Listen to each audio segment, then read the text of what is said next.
አግብቼ ነበር እና ወንድ ልጅ ትወልጃለሽ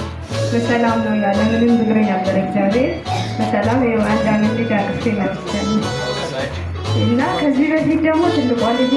ትንሽ አታወራም ነበር ብዙ ጊዜ ይጸልይልኝ ነበር ስመጣ ሁሌ ሲጸልይልኝ አሁን እግዚአብሔር ይመስገን እሷም በትምህርት ቤት ተሳታፊ ሆናለች እያወራች ነው አሁን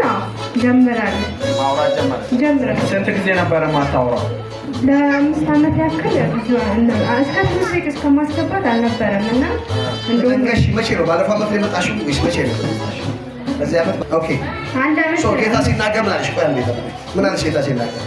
ሲናገር እርጉዝ መሆኔንም አላውቅም ቁጭ ብዬ ነው እርጉዝ መሆንሽንም አታውቂም አላወኩም እሺ እሷ በደንብ ታወራለች አልኩሽ እሷ በደንብ ታወራለች አልኩሽ ግን አታወራም ነበር ወንድ ልጅ ደግሞ ትወልጃለሽ የእሷ እንደዛው መስከሬያለሁ መስከረሻል እሷ በደንብ ታወራለች አልኩሽ በደንብ ታወራለች እንደገና እህቴ መጣ እሺ ለመጀመሪያ በጣም ፐርፌክት ትሆናለች እሷ ልጅ ተፈታለች ብለኝ መልዕክቱን እንደላክ ደግሞ በጣም መፍጠን ጀመረች ማውራት ጀመረች እንደዚህ ብሎኛል ብላ መታ ቤት ነገረች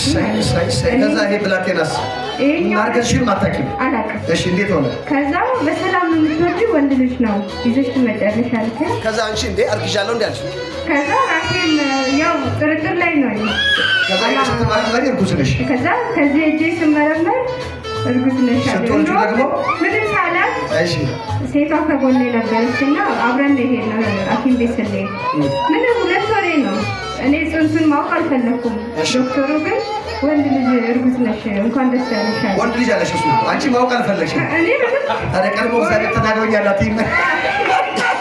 አላመስግኑ በደንብ አመስግኑ ጌታ ሃሌሉያ ጌታ ይባረክ